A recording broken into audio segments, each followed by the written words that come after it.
Fabulous. Excellent. All right. Well, let's move through to the part where this is my favorite part, actually, where I get to sit back and learn. So we've got Steve Brossman, who some of you will know Steve. He's been on the show before, so he must have done a good job because here he is back again. And he's here to talk to us today about how to sell like a doctor, triple your sales without feeling pushy. So for those of you that don't know Steve, he has been in the online space for a long, long time. In fact, I think the first time I ever met Steve was back in about 2008 when I came to Australia. He was at a thing called the World Internet Summit. I think it was there, and you know, he's been in that space for as long as that. So he's seen a lot of change over that time. We were talking just before we jumped on the show tonight about some of the changes that are happening at the moment, and you know, the unrecognizable world that we're stepping in. But he's already been through some of that unrecognizable stuff, you know, before social media even, can you believe? So he's familiar with some of that change. So he is an international bestseller. He's been in business for a long, long time. He's sold because he has to put food on his table, but in the process, he's developed a very good system and process for doing so. He is a master of neuroscience, so he's been a real student and master of neuroscience, how to use that in the interaction with people and in the sales process, understanding our buyer behavior. He's invented a product that has sold 4 million units across 26 different countries. So I guess that's involved some sales, isn't it, Steve? And he's also created and sold a franchise into 5 different countries, and just last year, he was the winner of the International Sales and Marketing Award for his breakthrough. So let's put your hands together. Welcome to the stage, Steve Brossman.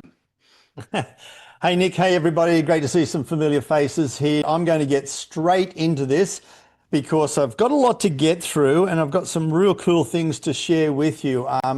Because I know selling, and Dave, thank you so much for preempting. You hate sales. You must have read my slides.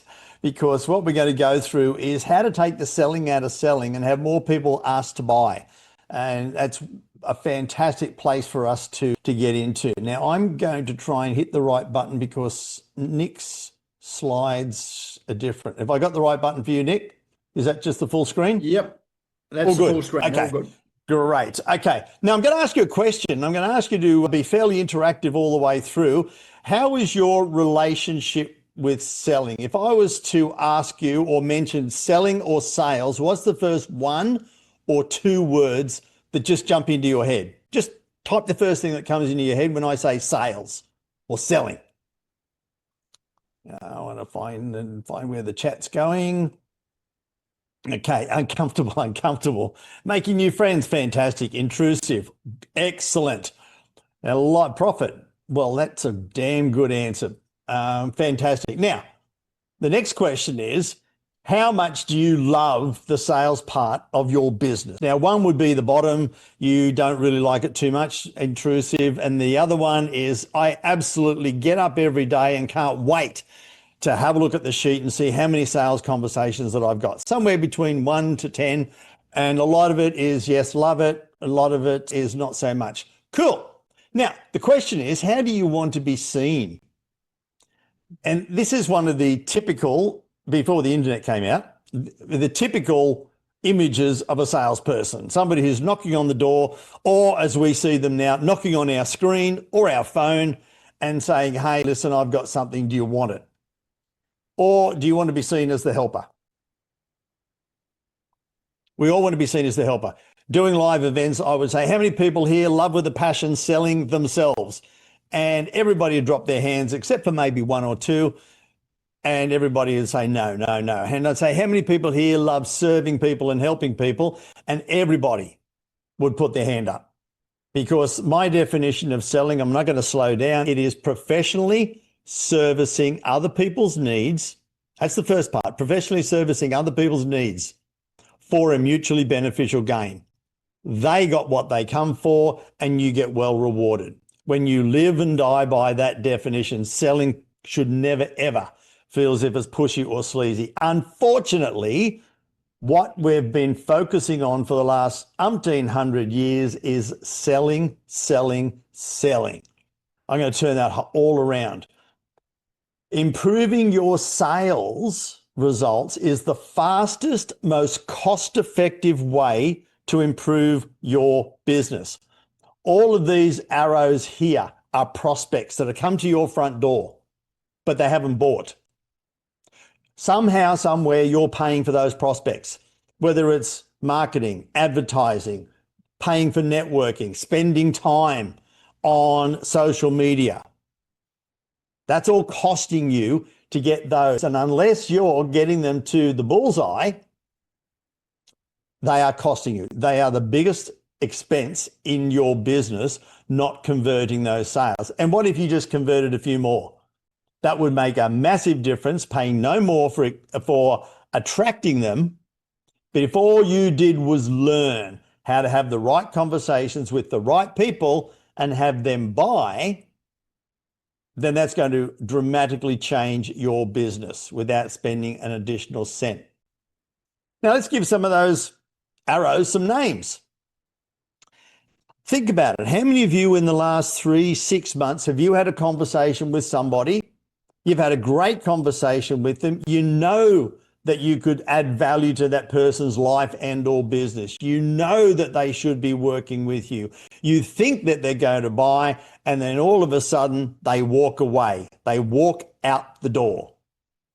Have we ever had those conversations where you think, yeah, they really do need me? You have let that person down by not having the skills to communicate your true value in a way that they say, I must work with you. It's not being, I need to be pushy or salesy. You get to that point, and because you've been taught this way, and I don't want to seem pushy. And it's like, well, yeah, some people do need a push. Yeah, some people don't know everything, but if you just got them over the line and they started working with you, then you get a great result. Let's have that same conversation again. You have all of these skills, and Mary, Jane, or Bob walks in the door or online, and they get so excited. They see the true value of working with you, and you start working with them. And 6 months later, they've got such awesome results that you have changed their life. You have changed their business. You have changed their future.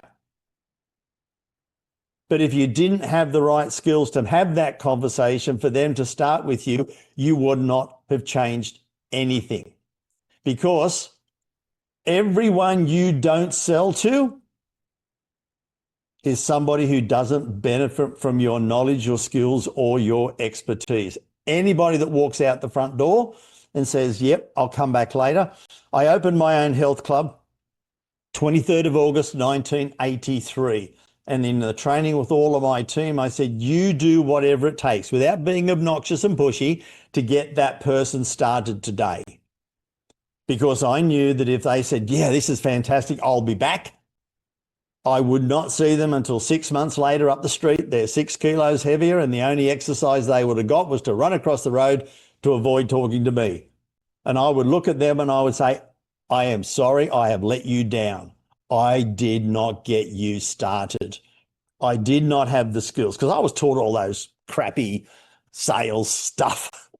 Get them in, get them to feel the pain, get them to do this, and then push hard. No, I didn't like doing that. But I let some down, but I really wanted to get them started today. And your job is to get them to understand the true implementable value of working with you, so they can say, this is fantastic. How do we get going? So everybody you don't sell to doesn't benefit from you. So guess what?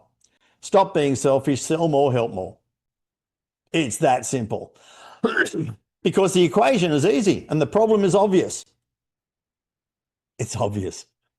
People actually love to buy, but hate being sold to. We love people buying from us, but we hate to sell. Have we got a yes in the chat? Is that an equation that we can all relate to? People love to buy, but hate to be sold to. You love people buying from you, but you hate to sell. So the answer is simple. Stop trying to sell and have more people buy. I got a post coming out and a video coming out real soon. And it is all about how and why selling your passion is keeping you broke. And you think, what? I've been told, I do my passion. Selling your passion is all about you selling your passion. It's all about you talking about what you're passionate about. Nobody gives a damn what you're passionate about. It's like, how do we work out what they need? Because generally what I see when people enter sales conversation and they are selling what they're passionate about, they get on and they just talk about what they're passionate about. And this is absolutely fantastic. You've got to do it. You've got to try it. I'm so passionate about this and I want to help you. And I want to do, and there's just the verbal diarrhea goes all over the place. Selling your passion is keeping you broke. Let's turn it around. Put an ST in the chat if you have ever done any sales training whatsoever. Could be free on YouTube, Google. Could be paid. Put an ST in the chat if you've ever done any sales training.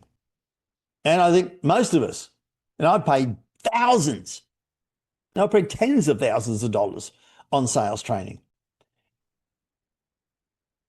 Put a BT in the chat if you've ever done any buyers training. How to understand how the people buy. Totally focused on how people buy. We've got some good BTs coming through because that's what we're going to be focusing on today. And I learned a lot of this quite some time ago. Now, some of you may or may not have heard the story that ages ago when cigarette bans came in, I was a passionate environmentalist and I saw that there were cigarette butts everywhere and I had to do something about it. So I invented, you can see it on the screen here, a portable personal ashtray with a bum on it, which I was passionate about. It was called a Butts Out. And I said to my mate, hey, I think I've invented the first personal ashtray. He said, no, but they've been around for years and there's a lot of them on the market. And I thought, why aren't people buying them? So one thing led to another and the Butts Out came to be. And we were just about to sign a $100,000 deal to invest in to get all the tooling and everything made. And we had an opportunity to do a presentation to a billion-dollar company in the tobacco industry for them to be able to provide some seed funding. We fronted up with a good story, not even a prototype, and 7 slides, and we were given 30 minutes. And this was how you turn things around. Instead of going in and saying, hey, I've got the best personal ashtray on the market and we're going to be doing this and we're going to be doing this and I'm really passionate about this and isn't it exciting? It's like, well, what do they really want? What do they need out of this? And it was all about sustainability and their triple bottom line reporting and how we could make them look the hero by looking at reducing the effects of some of what their products make. We walked out 30 minutes later with the commitment of $100,000. 7 slides, 30 minutes, and we made them look the hero. Now, taking that a little bit further, there were 13 other personal ashtrays on the market. It was a very competitive market and we were entering into it. But all of them were selling the pieces, the nuts and the bolts. And we looked at it, it's like, well, it's not the smokers, it's not the personal ashtrays, it's the corporates, it's the councils, it's all of these people that have got the problem that they've got to pay for. They have the biggest pain that is costing them. So my mate and I, business partner, we created cigarette butt litter reduction campaigns. We gave packages on how to create the solution, which of course included ours, and it worked best with ours. And we sold 4 million units, not by selling what we were passionate about, not by selling the nuts and the bolts, the time, the hours, the appointments that we could give as a coach, but by selling the outcomes and the solution. So 2 big learning curves there is like, well, how do we turn this around and understand who the buyer is, who has the biggest quantifiable problem? Remember that quantifiable problem, and how can we solve that? It's not about solving the need, it's about having them understand what the quantifiable problem is and taking that to the next level. Now, as Nick said earlier, I've been really geeking out on neuroscience, but I need to tell you that I have never done a single minute's training of NLP. My neuroscience is the neuroscience research into the buying behaviors, and it's not what people might put into the box of NLP. Okay, so when I'm talking of neuroscience, I work with this company, Decision Labs, who hook everything up and look at the buying decision, the memory, and all sorts of things like that. So that's this company here. And Corporate Visions is their partner. One's in the UK, one's in America. And I've been geeking out with all of their stuff, all of their studies, all of their research, not so much to get better at being a better salesperson, but how to understand the buyer. And I did a presentation about 3 months ago, how to sell from within your buyer's head and heart. And it's by stepping inside, being that invited guest and authority inside their head and heart, and understanding what it is that's going on and how you could be that person to work with them. Out of the blue, I don't apply for business awards. I do believe in them. They're okay. I just don't do it. But out of the blue, because I took some of their research, reworked it, sent it back to them and said, here is my sales framework, the data, narrative, quantify, confirm. We don't have time to talk about it, but they came back and said, you've taken our research to another level. That is the most powerful conversational framework that we've seen. And I said, cool. Oh, well, at least that validates what I'm doing. Thank you. And walked off. I got a notification that in their international awards, Nick sort of alluded to it, that I was voted, I don't know what it is, but I'll take it, best business sales and coaching service in Australia. I guess that's just a recognition of me giving them some pretty cool stuff. But to me, these are the people. So everything that I'm giving you tonight, when I say that it's proven, it's really proven. It's scientifically proven, and it's also proven at the coalface. Some of the things that I'm going to give you are studies that have included 17,000 businesses, not 2 or 3 people with a good opinion. So that's the level. So here's where we get into a little bit of the geeky stuff. But if you take this and understand it and apply it, it's not that hard. So I'm going to give you a fire hose of information. And I've got a really cool event coming up that you're going to be invited as guests. It's all complimentary. So you can come along to that. And it's all about this and implementing what I'm teaching tonight. There are 3 psychological needs of a buyer. Now, remember, we've got to understand the buyer. How do we communicate with them? And so they're going to ask to buy. Type in the chat, ask, if you want more of your people to ask to buy before you get finished the conversation. Because the way that it's happening now, around about 50% don't get to the end of the conversation and they say, Steve, this is fantastic. How do we get started? And that's a great place to have a conversation. So first thing we're going to be talking about, they need clarity. And we're going to talk about clarity of their perceived problem. I'm going to talk about how many people don't really know what the problem is. How many of you had conversations with people and they say, oh, can you help me with this? And when you start working with them, that's not the real problem. There's something else underneath. Yeah, I got a few heads nodding. I can see the top of some heads, which is great. By the way, just because I don't see your face and I see the top of your head, I actually take that as a compliment because I know that you're taking notes. So that's okay. Okay. And listen to this. The implementable value of your solution, not the box value, not how many consultations they get, how many hours of training, how many this, and this. That's the box value. What is the implementable value that if I work with you, this is the quantifiable value. Now that's financially and emotively, okay? It can be financially and emotively. It's always a mix of both. So it's not just when I say quantifiable value, it's dollars and cents. No, quantifiable value could be emotively, could be stress, could be energy, could be time, could be relationships. All of those things fit into the perceived problem and the implementable value. The next is the credibility, to know that you've got credibility to solve their problem and that you've done it before. And this is the big one. This one's a recent one for me. 73% of the time, a buyer generally wants to or needs to contemplate your solution or make a buying decision away from the seller. How many of you can type in me if you like, have had somebody say, no, type in think. I need to think about it. You have a great conversation. All the pros, the cons of why they should work with you, why you're better than other people. It's like, this is great information. This is brilliant. Thank you. I just need to go away and think about it. Okay. And I'm going to share with you why, and I'm going to share with you how you can overcome most of those. Let's get into it. How to sell like a doctor.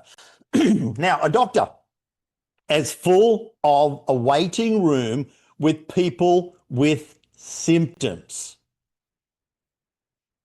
You have a list, a waiting room, knocking on doors of people that have got a list of symptoms. They may not know exactly what's wrong.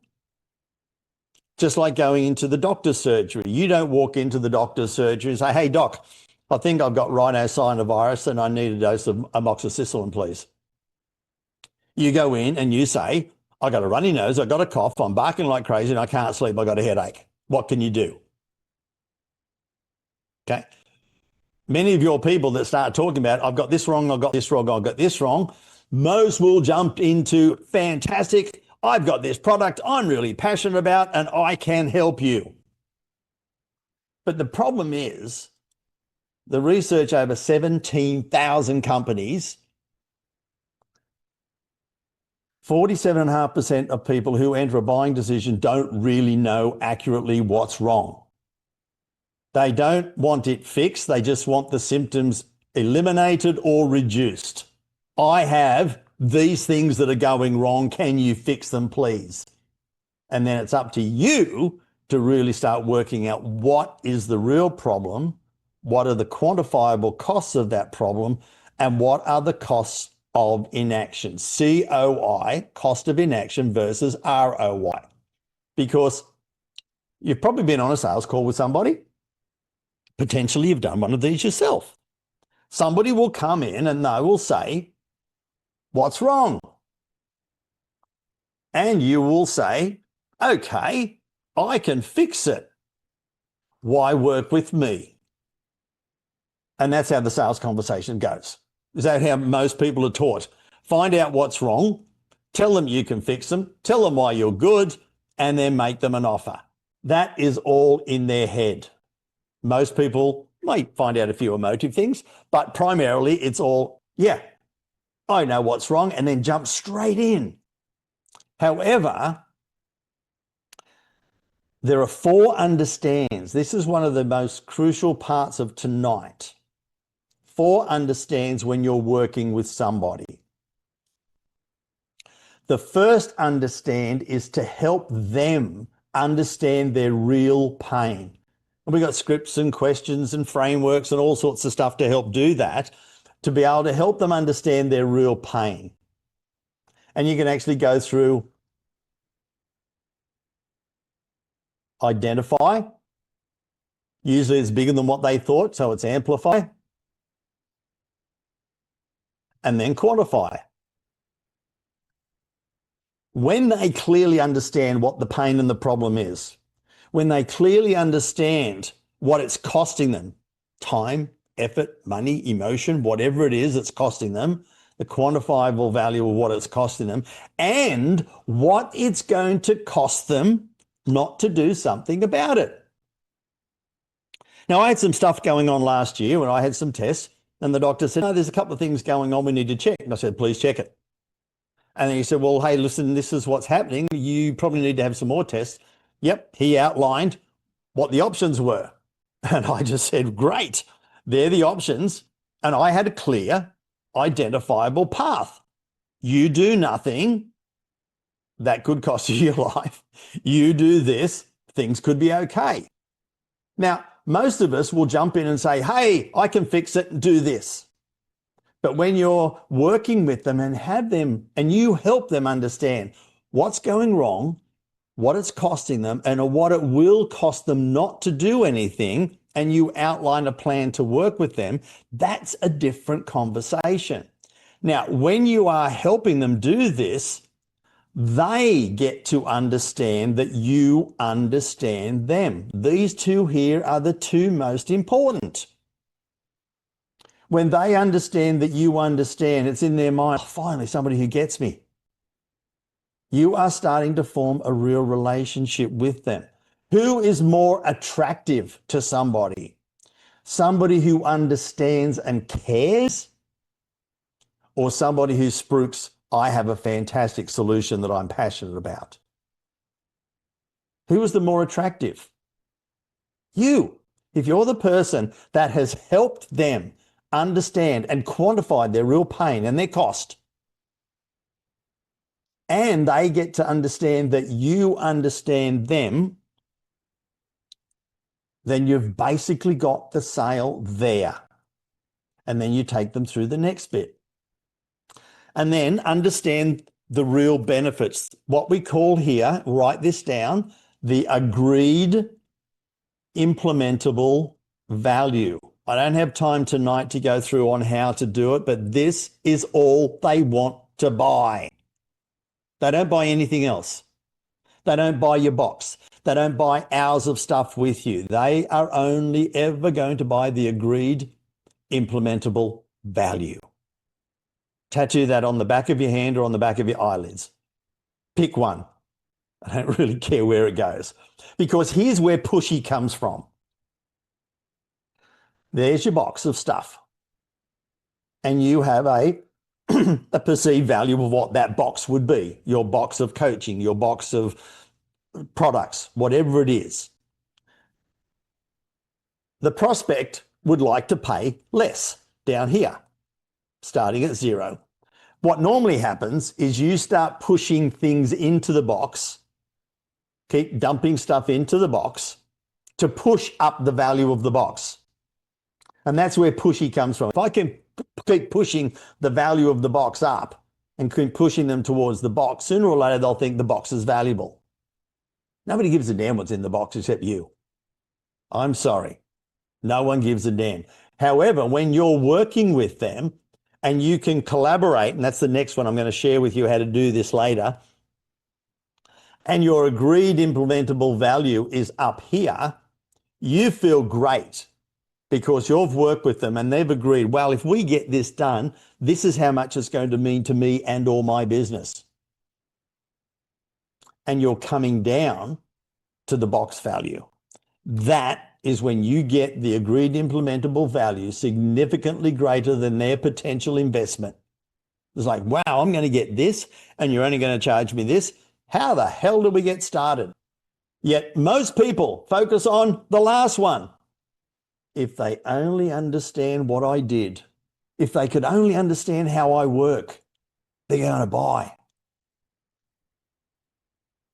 It's the last one. And normally I have it in about half the size of the font. And that's what most people do. I'm just going to explain what I do. I'm just going to tell you all about what I do. And then you'll get what I do and you'll want to buy. No, it's these three. They're the three that you focus on. And they're the three that I've been focusing on with my people and in my sales for the last 5-6 years. And their sales have gone through the roof and they've enjoyed it more. They look forward to conversations where at the end they're stopping them. Well, shut up. Well, like Nick was saying earlier, shut up and take my money. It's like, well, how the hell do we get started? Because it's way bigger. So when you're looking at the emotive sales pendulum and you got your pain over here, if you spend the right amount of time not highlighting and aggravating the pain, but understanding and helping them identify clearly what it is and what it's costing them, then the swing back over to here is so much easier. If you're at the bottom and all you're doing is trying to push the pendulum up, it's like trying to push it uphill. It's like trying to push something else uphill. Okay, it's not the right way to be. The bigger the swing, if you pull the pendulum back and help them identify what the real pain is, and then clearly take them through and show them how, when you work together, you're going to deliver a payoff, the swing of the pendulum is great. The bigger the swing, the bigger the payoff and the transformation, the bigger the swing, the bigger the payday to you. Put swing in the chat if this makes sense. If what we're talking about today of the understands and the buying behaviors and everything and the swing of the pendulum Because when I'm coaching people in this and they'll just say, well, I do this, this, this. No, swing the pendulum. Swing the pendulum. And when they get it, they say, I get it, I get it. So people are always thinking, how can I swing the pendulum? So we've gone through the first one and we've got about 10, maybe about 12, 15 minutes to get through the next two, which we will. This is good. A buyer needs to know you are credible. Okay, there are certainly ways of doing it and you can solve their problem. And what have we got? Janine here. You're going to love some of this. And with all the stuff that I've got through and the flow and storytelling, how many people here, put story in the chat if you know and you've been told you got to tell stories. You got to tell stories in sales processes. Story, story, story. I think everybody would have at least heard it 100 times in their lifetime. And yes, the issue with most of the stories is they are static stories. And what I mean by that is they are stories that talk about you, to let the person know about you. Over the last probably 3 years, I've been working on a thing called your bankable story. And I've actually got a framework and got a whole blueprint around it. Memorable, desirable, and referable. And there's a whole energy flow on how you create and deliver your bankable story. Your bankable story is a proven framework to move people from knowing about you to knowing why you. I heard some of the things that Janine, you were saying, and it sounds like we're on the same page. The bankable story is a story that creates action, not static. Most stories are, wow, I know about them. Yeah, that's good. Thank you. And off they go. Whereas the bankable story actually saying, holy dooly, I need to work with this person. And it can be done in as little, and I've seen it done, in as little as 40 seconds. There are 7 steps to a bankable story. Not going to go in. And look, Janine, you'll probably work with hundreds and hundreds and hundreds of people say, I have so many stories to tell. Where do I start? I've got a big smile on your face there. It's like, yes. Look, here's the 40-second overview.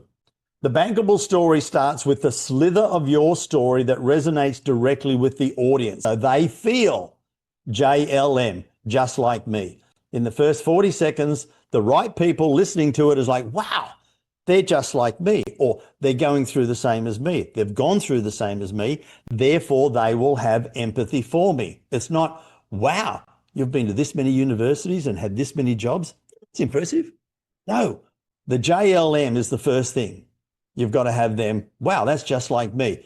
Then there's a few other things, but finishing off with when Harry met Sally, talking about what you've done, who you've helped, and the results that you've got for other people. So they say, wow, I want what they're having. So when you start with the just like me and end up when Harry met Sally, your bankable story will deliver action. It's like, they're going to have empathy for me. They've created something. They've gone through things that I don't want to go through to get where they've got to. They're helping these people. I want those sorts of results. Bang. It really makes a massive difference. And some of you may know Leanne, and I know many of you are in BX. So she came and she learned her bankable story, the framework of bankable story, during Podcast Profits, because it's an essential part of being a fantastic podcast guest. And she was saying, Steve, I've been going to networking, I've been promoting my business, and nobody really gets the true value of what I'm doing. So she went through and it must have hit her one night and she rewrote her BX, what is it called? BX 40-second. And she nailed it. She got the best award, best intro award. But the best thing was she had a ton of business owners queuing up to talk to her. Same people that have been in the room for the last 3 months. But finally, it resonated of what she did, who she helped, and why they should talk to her, and got it done in 40 seconds. The big thing was, it was getting the message across on how powerful their work was. And now she's just gone through the roof by being able to use her bankable story and clearly, concisely, and in a compelling way, tell people who they are, what they do, how they help people, and why they should get on board. How many people here, and put value in the chat, how many people here don't feel people understand your true value? They don't get it. It's like, well, yeah, when I say what I do, they don't quite get it. And if they did, you probably wouldn't be here listening to some sales training. But what would it mean to you if they did get it? What would it mean to you if you could clearly articulate your true value in a way that people understand and will pay for it? That's the biggest thing. They understand how you will work with them and pay for it. So that's the credibility. And you can actually get your credibility into your story so they understand, A, that you are credible, B, you can solve their problem, and most importantly, you have done it before, and therefore they will want to work with you. So we've ticked off clarity, we've ticked off credibility, and the next one is, how do we get away from contemplate or collaborate? Because what normally happens in a presentation, in a sales flow, and unfortunately I'm doing a lot of it tonight, is I'm giving you a bucket load of information. Okay, and I'm getting a bit of feedback, but not too much right now, but we are very, very, very short on time. What'll happen at the end of that, and it's not your fault, it's buyer's behavior. They will get to the end of it. If you've given them a heap of information, they will want to go away and contemplate. However, if you work with them and collaborate and co-create that agreed implementable value, it is so hard for them to walk away.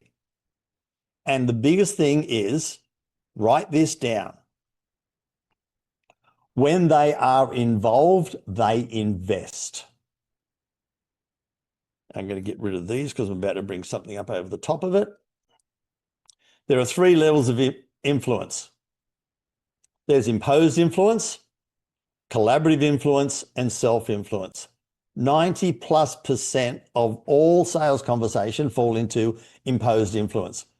I'm giving you all of this information. I'm imposing this knowledge. I'm imposing this influence on you to help you make a buying decision. The next, and where most people should be, is collaborative influence. So let's work together to create. I'm going to share with you a very powerful tool to do that. Create a solution. And sometimes they'll get up to self-influence where they're basically saying, great, I made my decision. How do I get started? You've seen earlier, and Nick's told you, I've sold a bucket load of stuff. Sold millions of dollars worth of stuff. S-T-U-F-F, stuff. However, when it got time to me to become a coach, a consultant, I sucked at selling me. I get to the point, I was working, collaborating, all of those sorts of things. Then it had to, damn, I've got to sell. You know, the palms got sweaty, the heart got palpitations. It's like, I really felt bad. I couldn't sell me. I'd like you guys, I just didn't want to be those pushy people. And I got a few clients here and there, but wasn't far off giving up until I paid to go to another big course, one of the best in America, flew over. On day 2, he wheels out, this is, and it was a big diagram, this is the 7-figure speaker system. He put it up. It's like, I just saw blueprint. I just thought, I don't have to sell myself anymore. I know exactly what to do with this. And then I don't think I heard another thing for the rest of the day and a half that I was there for. The blueprint, when done properly, type 2 things in the chat. Either type blueprint if you have a blueprint that you actually collaborate and write on, or type in NY if you don't. And I'll tell you what that is. Because when you have a blueprint and you use it properly, it's a collaborative tool. You're working with the person, and you might be stopping on a part of something that you do in your system. NY, okay, lots of NYs. And you actually collaborate. You swing the pendulum, you have a chat, Is this working? No. You tell a story about somebody who you've worked with, the results that they've got. Would this work for you? Hey, let's calculate that. Let's see what that is. That would be an extra $4,000 per month if we did it for you. Is that a priority? Is that something you believe you'd want to work on? Yes. Great. Okay.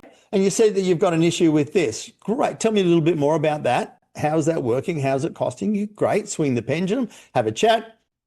Sounds like somebody else we worked with and we did this and got these results. Is that similar? Could you see those sorts of results with you? Well, what if we did? And you would actually add some more. There might be some time, might be some stress.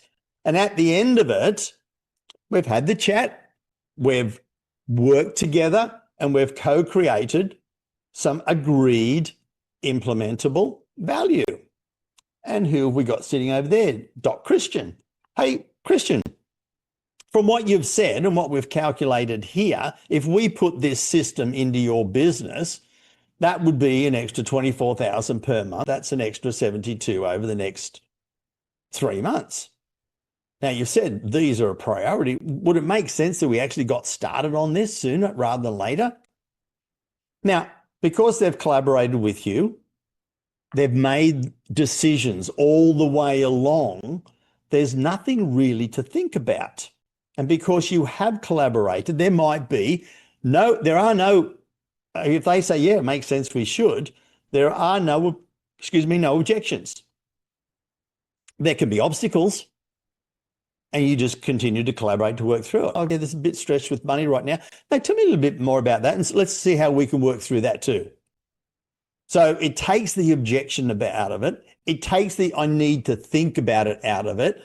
This tool here, and Decision Labs have agreed, this and the DNQC, the framework that they endorsed, is the most fun way, most powerful way to have a conversation where you're working together. And it's not a presentation me to you. When you put this on the screen or put it on the table, you have walked around the table, you've sat down beside them, and let's work on this together. So you're not presenting and pitching you anymore. You're just working on it together.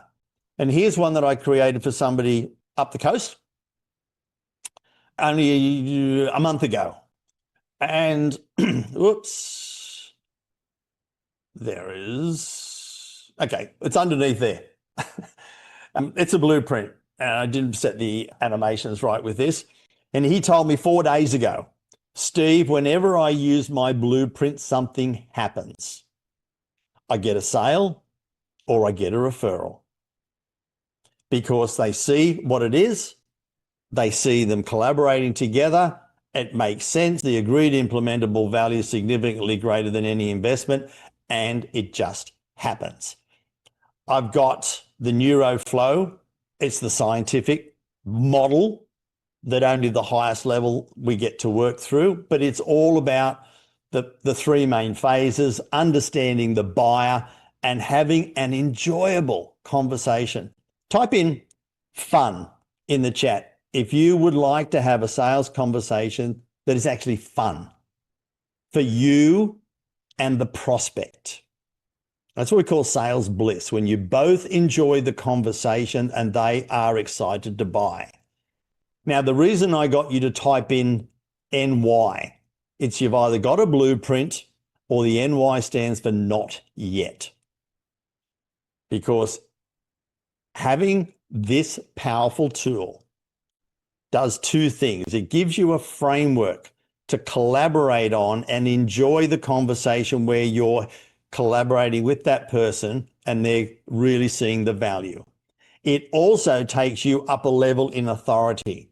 You move from an A coach, A consultant, A trainer, an accountant, A whatever it is, to a the. You become the creator of whatever blueprint, system, roadmap it is you are. You have automatically elevated your positioning and authority. Now, I have squeezed the tip of the iceberg into around about 45 and 46 minutes. Okay, I'm going to open up for questions in a second. What would 3 90-minute sessions of this mapped out, walk through, be like.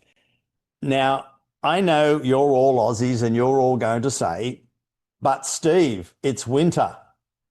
Yes, I know. Next month, I'm running self-selling summer school because 80% of my clients are in America. But that's okay. I would love you guys to come along.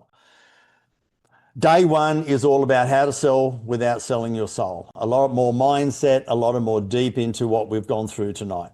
The next is another step further. How to go from invisible to irresistible. Some of the stuff that Alwyn talks about, we talk a lot about the neuroscience and psychology of why people want to work with you. What is the energy flow that you want to start creating for people to get addicted to you? And I say that in the nicest way. And I do talk a lot about, the happy hormones and how you make people feel so that they want to spend more time with you. That's day 2. We go into a lot of the science of that, but don't worry, it's not over your head.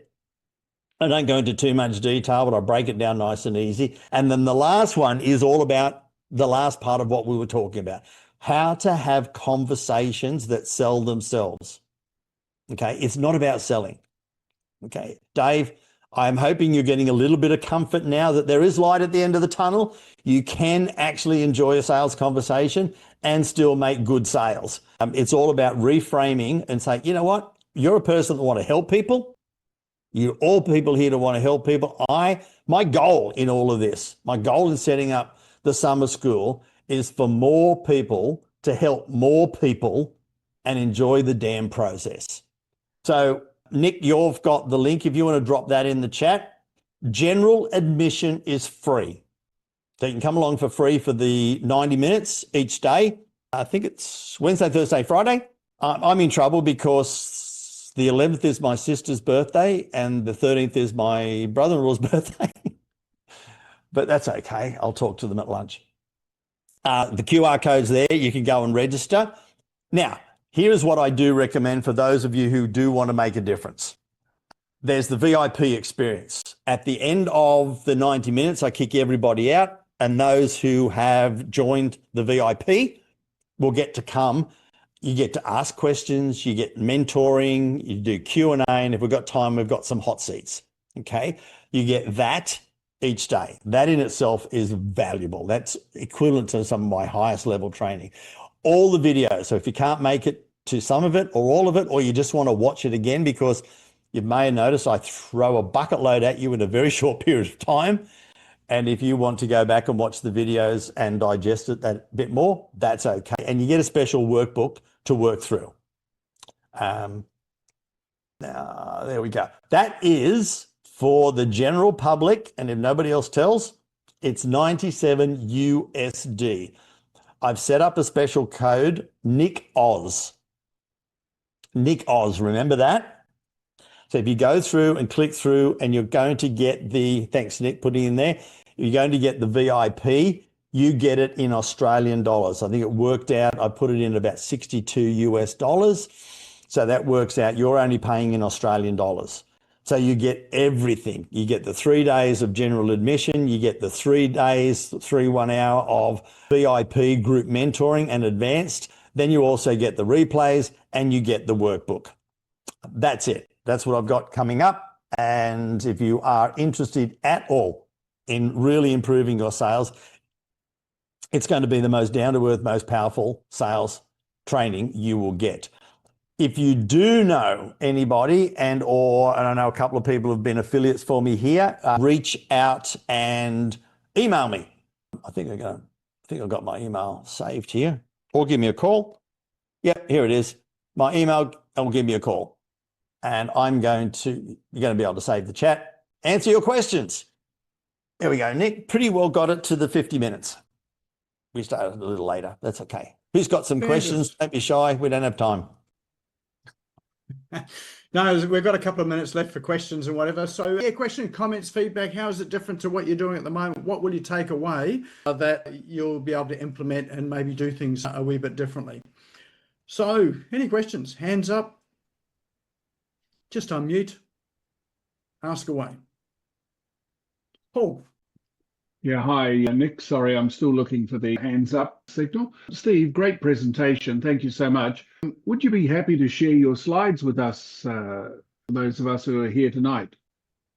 That's a good question. Well, you could say, well, just let me think about that. I will think about it. I'll let Nick know. And I think Nick always puts the video in YouTube as well. So if you want to watch it again, you can.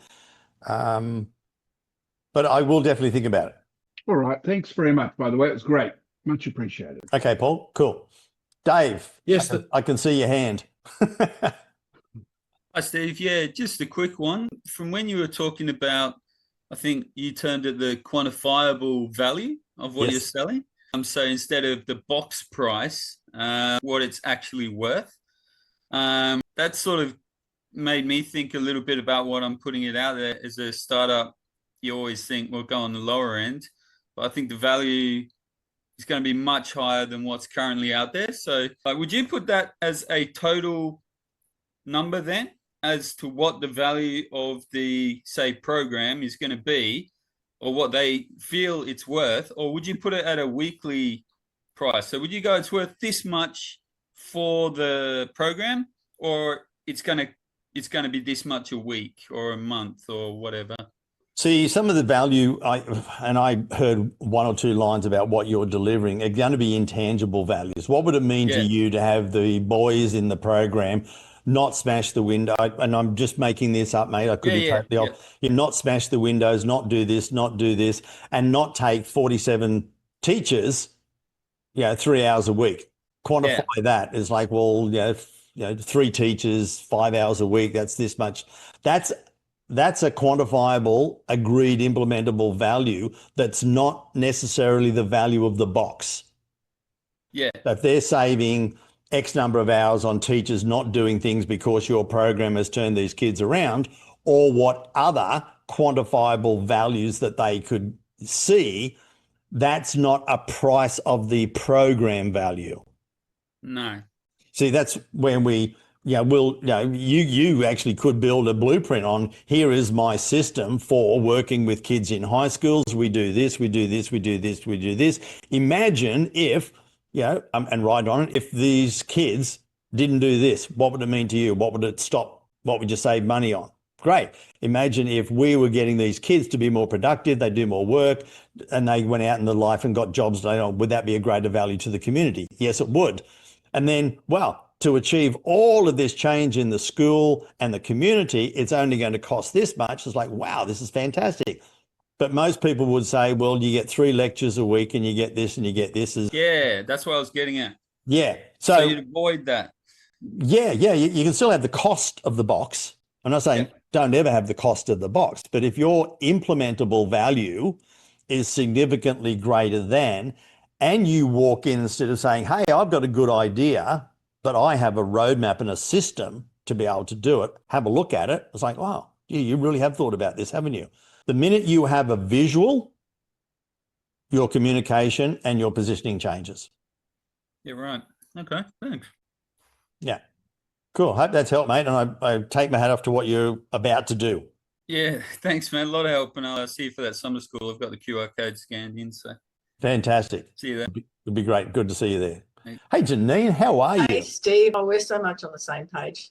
It's excellent. But what you just said then, that's something I say all the time to my clients.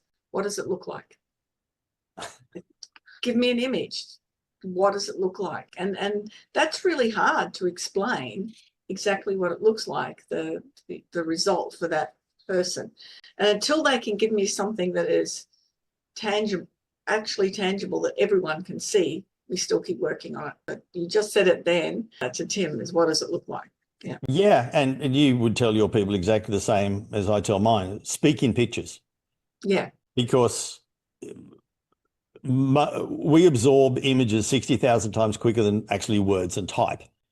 So the value of having a blueprint, somebody will remember. I've seen people just look at mine and they say, oh, you're the guy with those circles, aren't you? You're this, you're that. It's like, yeah, the image. But then when you start, and the science behind it is when you annotate on your blueprint, retention goes up, image and knowledge retention goes up 60%, attention goes up 60%, and action goes up 3 times. Because if your circle, you saw me draw on the screen all the time, all night, wherever I was drawing, your eyes went to. It's the limbic brain movement. Is it going to kill me or am I going to eat it? And you bank on that. So when you're doing either a presentation or you're doing a sales talk and you're highlighting, underlining and drawing and putting numbers down, those numbers are adding up in their subconscious, or other values are adding up in their subconscious. And as you said, show me. Then they look at that and it's like, wow, what we've just calculated here is way more than what I expect to pay. Makes sense. Got to do it. Yeah. Yeah. Thanks, Janine. Lovely to have Steve. you. What other aha or quick wins did you? Alden, thank you. Come on down. Thank you, Steve. Really enjoyed that. I have a question around what is the process when someone asks you to send them a proposal? What do you recommend the best sales process is for that, or follow-up sequence if someone says, can you just send me your details and a proposal? I don't. Okay, so how do you do No, that? I will elaborate. I always insist in my head that they are emotively bought before they leave. And Okay. if they are walking away asking for a proposal, it's the same as I need to think about it. And it's the same as go away, I'll get back to you later, or maybe I won't. So it's like, and if you haven't demonstrated and got them excited about working with you before they go, yeah, and even then, I never call it a proposal. It's like, well, would you like me to send you the next action steps? Where do we go from here? It's like, well, if you've done the question and you've demonstrated agreed implementable value, significant about what they're going to pay, and they've been a part of that, and you've said that one question, hey, does it make sense we actually get started on this sooner rather than later? If you want these results, do you want them later, or do you want them sooner? Well, sooner. Well, what we need to do next is this. Let's map it out and let me send you our next steps. Great. But if they're saying, send me a proposal, they're not sold. To me, they need to be emotively sold before. Otherwise, you haven't done a good job. And I'm not saying you don't do a good job, but there's some things there that they're hesitant. And it's easy for them to say, if I just say, send me a proposal, I can get out of here. Does that make sense without being too harsh? Yeah, it does. It was a bit harsh, but it's okay. I've got tough skin. I can handle it. And that's why I did it that way, because we do have a relationship. Yeah, no, that's really, and in fact, sometimes I've actually offered, because I've got a few different packages that I offer, rather than sort of running through everything, of what I offer. Sometimes I even offer to send them the packages. So that's interesting. Get to the end, put on your professor's white coat. And Alden, from what you've said, there's 2 different types of people we work with. This sort of people take this package. This sort of people take this package. What best describes you? Now, I haven't sold the packages. I've sold the people. What sort of person best describes you? Oh, that person. Great. I can see that working for you. And let me work out the details and we'll work out the next action steps. Is that okay with you? Yeah, great. Yeah, got you. Yeah, so just narrow it down to one, and then just share it with them. Yes. Yeah. Yeah, okay. I can see where I've let a lot of sales go over the years, Steve. Oh, you're not the only one. Jeez. The beauty is there's abundance out there, and there's always plenty of opportunity, right? Yeah. I think Nick's chomping at the bit, and thank you. No, you're most welcome. And like, you've done a bucket load of my training, and this is sideways next level. Be great to have you there as well. Fabulous. Excellent. Well, yes, I'm actually conscious of everybody else's time as well. We could go on for quite some time, I think, because this is just one of those topics that I think, everybody needs to know about. And the way you've delivered it, Steve, has really given a whole lot of value in terms of some implementable things we can do. We've got one last question here. So Tom. Yeah, hey everyone. Thanks for that, Steve. There's something that really stood out to me there. My pattern recognition kicked in. I've worked for over a decade helping veterans get through their, PTSD problems, all that sort of stuff. And the government spends millions and millions of dollars on these veteran recovery programs, but there's something they're missing. That your demonstration, when you showed that pendulum, you've got to go one way before you go the other. Because essentially, when you're talking about the problem that they're experiencing and meeting them where they are, what we found with pain and problems is it creates a sense of isolation, loneliness. I'm the only person going through that. So for them to actually, what we found with people in great duress, they couldn't grow any new neural pathways if they didn't feel safe to start with, if we didn't break their isolation. And we found that, unless you broke someone's isolation, it was like just pouring water off a duck's back. Didn't matter how much value and resources, and this is what the experts did. They were telling these veterans, oh, this can do this and this can do that, but it was just a goddamn waste of time, But it really stood out to me, the universalness of human nature, but what it also showed me how I went from a space of empathy to a space of selling, and then I'm wondering why I'm facing so much resistance, because I became one of those people I didn't like. I tried to say, look, here's my story, here's how much value I can add, and maybe I've just got to talk faster. Mate, yeah, look, I invite you to come along. On B, because of what you do, please feel free. And again, Dave, you're going to come to the program because of what you're going to be doing with kids. My link's in there if you want to grab a chat. More than happy to help. No, I appreciate that. Thank you. Cheers, mate. Fabulous. Excellent. All right. Well, look, that is pretty much what we've got time for. We do have the door prize to draw, so I don't want us to run away before we do that. And I know Steve is keen to get this into the hands of someone. So what is the door prize, Steve? They actually get the full VIP experience at Self-Selling Summer School. So if Fabulous. You say, well, I can't make it, I can't turn up, you get the videos anyway, and we're going to poke fun at you for not turning up. But if you contact me and register, you let me know and I'll give you the full VIP experience. Fabulous. So we've got, anyone not want that? If you don't want it, you can drop out now. For the rest of us, we can stay. We've got our wheel of names to draw. So let's bring that up. Everybody's name is in this. I know a couple of people have dropped out, so it's guaranteed to land on their name first. And that means you've got second draw to get it. All right. Well, let's spin that wheel. See who our lucky winner is tonight. All right. Virtual drum roll on your desk in front of you. I always get worried when you start spinning that I'm going to be hypnotized. Yeah. Look at that, eh? Dave Bates. This always happens that, the person that contributes and needs it the most is the one that gets it. So is Dave here? Don't tell me he's left. Well, he left minutes too early. You got to be in it to win it. You do too. Well, look, I couldn't have been missed by a better guy. So we do have our second chance draw. So let's spin the wheel again and see who's here. And as it spins around, it's probably going to land on Janine Vosper. Neil Moxie. Neil, are you still in the room? Let's see if Neil is here. As we flick through, I think he might have disappeared as well too. Yes, Neil's gone. Look at that. Unbelievable. All right. 2 people down. So third time lucky. You're still all in the draw. So let's see who this lands on next.